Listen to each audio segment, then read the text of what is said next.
Welcome to the set. Tom Cassidy, Jeff Bratt, Matt Carruthers, Paul LaDuca. I feel like I finally made it. I've made it onto the couch. This is like, I feel like Tom Cruise. Should I just start standing and jumping up and down on the couch, or probably not, eh? Can I be Oprah? If you're going to give me a car, sure. Well, we're going to talk about the horse who's number one in the Kentucky Derby point standings as of right now, and that is International Star. Jeff, Woodbine is just around the corner, and this is a horse that you saw win a Greatest Stakes event at Woodbine. You know what? Kind of a bit of an unknown when coming up to Woodbine. We didn't know as of yet how good he would be. He's obviously a much improved horse now. What did he beat in the Great Stakes when coming up to Woodbine? That's a fair question. Well, in hindsight, I think beats a pretty good one in Conquest Typhoon, who was probably going to be named champion 2-year-old when the Sovereign Awards are announced the day prior to the start of Woodbine meet. Here's a look at International Star right here.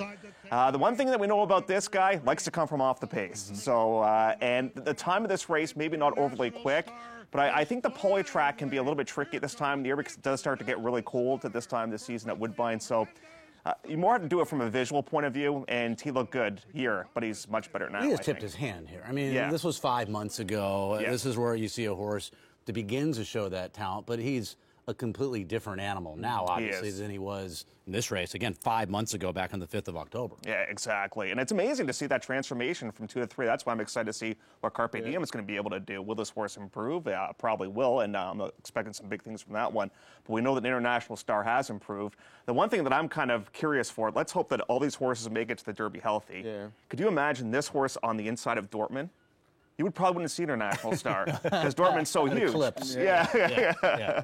But one thing we know is he doesn't mind going through these tight openings, and there's a bit of a bile. I would love to see Ken Ramsey win the Derby. So do you really like this horse, or is he a horse you just kind of root for because of the Woodbine connection? I actually do like him because, honestly, Matty, after the Gray, I would have said, okay, good performance, but I'm a believer after those last 2 races. Now, if I did have a concern, is this a horse for course at the fairgrounds? Because this is where the horse has really broken through for these victories. But I love developing types, and this is definitely a developing type. And if you want to take a look at a couple of backtracks in here, let's go back to the Lecomte Stakes. And here's a look at how gutsy this horse can be. I mean, look at this. I mean, right now has absolutely nowhere to go with Miguel Mania. And all of a sudden, Miguel, full props to him for getting this seam late in this race. And here we go. And now comes the outside rally. And this horse will eventually defeat one by the name of War Story. And these horses are going to meet yet again in round 3 of this battle in the final series of these races coming up at the fairgrounds in Louisiana Derby. So that should be a lot of fun. The crazy part is every time this horse hits the front end, he switches to the wrong lead. He puts his ears up. He reminds me a tiny bit, and I'm not saying he is Animal Kingdom, but a lot like Animal Kingdom, because to me, you know, Animal Kingdom, a lot of people don't realize, he won on the turf, the dirt, and the synthetic. He had never raced on the dirt till he won the Derby. To me, a racehorse like this, that's won over the synthetic, run well over the turf, you can completely see the transformation too that we showed in the Gray Stakes. He was green, a little all over the place, striding out, where the last 2 times he's been able to sit, rate, explode. To me, I think this horse is a real horse and has got a real chance. We haven't seen a Fusaichi Pegasus horse basically on the trail. He's sort of been not that great as a sire, as great as a horse as he was, but he was a Derby winner. He's got the pedigree with Deputy Minister on the bottom side to run all day. This horse is definitely in the top 5. There's so many questions as a horse play you have to try to answer for yourself. And with International Star, is he a horse who's just getting really good right now? Yeah. Or is he a horse who just loves the fairgrounds? Yeah. I mean, his performance at Churchill was good in the Kentucky Jockey Club. He was 15-1. He ran 4. The pace wasn't that quick. El Kabir kind of took advantage of that. I mean, Imperial, who ran 2nd, came back and has proven that he's pretty much a synthetic horse, and we'll see him in the Spiral, I think, at Turfway in his Taking next a look start. back here at the Risen Star, he actually gets bumped off the rail a little bit there at the top of the lane. But what really caught my eye, Paulie, you've been talking about this horse since he won the Lecomte, and you were saying that you think this horse could be a real horse. When you watch this race, when they go from the half-mile pole to the quarter pole, he's along the rail, and a hole opens up. And it's not a big hole for him to go through. And he shoots through there with a turn of foot that just is eye-catching. Yeah. And then he goes on to do that and win by, you know, a length when all was said and done. Still a little green at the end there, holding off War Story. But you talked about Animal Kingdom. He's a winner just about on every surface. Matty, do you remember the maiden score for International Star? This was a maiden special weight event. Prior to this, Wesley Ward had a horse that broke the maiden on the grass sprinting at Belmont Park by 7 lengths and like a crazy time in hand. And I think Victor Espinoza actually rode the horse, if I remember correctly. And There was a horse coming out of that race that was in International Star's debut, and they bet him to like 2-5 or 3-5 that afternoon. And this horse shows up with a 5-length score at 9-1 first out sprinting on the lawn. Then you go to the main track at Belmont. This is a New York bred, by the way. And you finish second behind a quick horse in Bustin' It, who was sharp at that time. But then you go on to win the Gray on the Poly track, and now he's a 2-time winner at the Fairgrounds. And they do say, now if he was strictly a turf horse, I would say, okay, they say turf horses like Churchill's main track. But this horse seems like he'll run on anything. Let me toss this into the equation, though, too. 20-horse field with his running style, is that at all a concern for you guys? I mean, that's a possibility of a horse that maybe is going to get some traffic trouble at some portion of the race. A little bit. It doesn't bother me because But the that's last a concern two, with any horse. Yeah, yeah, true. any horse. But the last 2 races, he's been pretty professional. You know, I think a lot of people have sort of come up to me, and when I said I thought this horse was the real deal, they're like, oh, the horse has gotten great trips. Well, you know what ends up happening? Good horses put themselves in great trips, and he's put himself in good trips twice. He had a great trip in the Lecomte, but, you know, he put himself in that position. And you could say, oh, he came up the rail. He still got the job done. So, to me, like I said, I think the horse is the real horse. But that's what you like to see from a lightly raced Yes. 2-year-old or 3-year-old. A horse coming up the rail, getting bounced around, not shying away or backing out of a hole, shooting through a hole when it shows up and he's asked. And he's been professional in that aspect. But when he does get the front, then he gets a little green. He might switch leads. He switched to the wrong lead, but he still gets the job other done. thing- He's still learning and putting things The together. thing about this horse is you talk about those first 2 starts. This is a horse that was quick.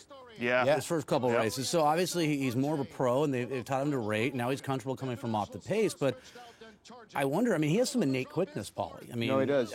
So I wonder if they need him to be a little bit closer. I think they might be able to do that. They've chosen to have him rate. They've chosen to have him come from off the pace. They've had success with it. But if they need to be a little bit closer based on what this horse did early on in his career sprinting, they might have the ability to do that with him. Be very interesting, too, to see a horse come out of Louisiana and have success in the Derby. We were talking about that last night, and, Yeah. you know, it's been a while. Another conversation you missed. Another good one. Since a real horse of this stature has come out of this race to have success in the Derby. So the Louisiana Derby coming up at the Fairgrounds on Saturday, March 28th, and it's a grade 2 event. See, now, the great thing about working in television is you can listen to 2 things at the same time. So, like, Well, I'm you listening, can. I I'm can't. listening to you guys, and we're getting traffic in our ears as well. So I'm sitting at the middle of the dinner table last night, right? And I'm talking to Chad Noche, one of our directors, Joaquin Jaime, and your wife, Fren, is sitting across from me.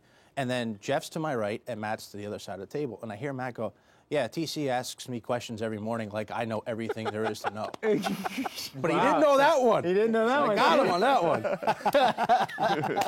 No, I told Jeff, he asked me all these questions like I know them, and most of them I go, I don't know. Ask me something not horse racing related, and I'll probably have a better chance of answering it. I will say this. Last year, Fairgrounds had awful weather. Yeah. And a lot of those horses missed training. So they were behind the 8 ball. Commanding Curve ran a good second from Louisiana. We've had call. Perfect Soul. You know, a couple horses like, you know, they've gotten into that try at big prices. I think the Louisiana horses are a little bit better. To me, Keen Ice, who ran 3rd in that backtrack, was behind those horses at Gulfstream Park against some biases, against a bias in New York. He's run at 3 different racetracks. I think that horse is a sneaky horse that ran 3rd. So I think the Louisiana horses are a tiny bit better what people this year, and I think they're going to be a little bit better where I think the California horses are taking a step back a tiny bit for me. If the Derby was, say, next week, would you be betting Keen Ice? Yes. You would. All right, I like it. I can't. The guy came up with Commanding Curve, ice cold exactas last year and tries. So That's right. yeah. Who's your Derby horse right now, Maddie? Ocean Knight, Yeah. probably. That was a But- good trip at Tampa last time. To have a wide rally like that, pretty impressive. And what type of price would you be willing to take on your National Star right now? It's a good question. He was 9-1 when he won the Lecomte, 7-2, 3-1 when he won the Risen Star. I still don't think he would get a lot of respect in the Derby, though. I think he would probably go off 10-1. Yeah. 12-1. It just shows you, last year they had Vickers in trouble, the Ramseys, and the horse was more of a speed horse. And Got you, the rail, right? Yeah. and you sort of knew that he could never really get the Derby distance. Right. But he was a really good horse, really fast horse. And he got pounded in those races, and you could see the Louisiana people still don't trust this horse. And Just yet, this yeah. horse is better than Vickers in Trouble. This is a different racehorse. Vickers in Trouble is faster horse. I think more of a sprinter. Where I think this horse wants these classic distances. I think I said Deputy Minister, French deputy on the bottom side. I'm sorry. Well, Jeff, before we let you go, Yes, sir. great having you here. Woodbine just around the corner. Horses moved in to the backside weeks a few ago. weeks ago. Yeah. Tell us a little bit about what you're looking forward to. Yeah, so April the 11th, that's when we start things off. It should be a real good time, I would say. 133-day meets. It'll be myself and Don helping you guys out, as per usual. Very nice. Yeah. Don Lupo's been very busy calling races. Yeah, I know. Yeah. Vacation in Puerto Rico. Meanwhile, I've been shoveling snow. So tell me who's got the better of those two gigs. She's doing a lot of baking, too. A lot of baking. You told me last night. Very good. Yeah. Very good baker. She's a very good race caller, too, by the way. Yeah. Now, come on, she might be watching. I gotta work with her, man. Baking, but vegan. Yeah. Is what you were telling me last And night. like, I'm a meat and potatoes guy. Right, right. And she says, try this vegan stuff. And I said, well, I don't know. And look, you were negative going in. It was tasty. It was tasty. Well, Jeff, it's a pleasure seeing you. Always great to have you around, and we Thanks, look guys. forward to the Woodbine coverage. You make our All right. jobs so much easier when it comes to Woodbine. I don't even have to look at Woodbine. We got Don and Jeff. Again, I want to reiterate, if you've never been there, one of the best facilities you'll ever Yeah. go to Toronto, go to Toronto's Woodbine. one of the best cities in the go world, Go bother Jeff, and he'll give you some good places to eat. You know what the funny thing is? We have some great TVG viewers that play Woodbine, and they come up to Woodbine, and they're like kids at a candy store. They just think it's fantastic that you come up there and you get big races on the turf, big races on the volley Sure. track as well. So thanks, guys, for letting me stop by, and Oh, well, thank you. it's off the bucket list. And enjoy. You're going to be at Santa Anita on Saturday, so have a great big Yeah, trip. I'm going to the hockey game tonight. Life is good. I might not go back home. Wow. 75 degrees? Yeah.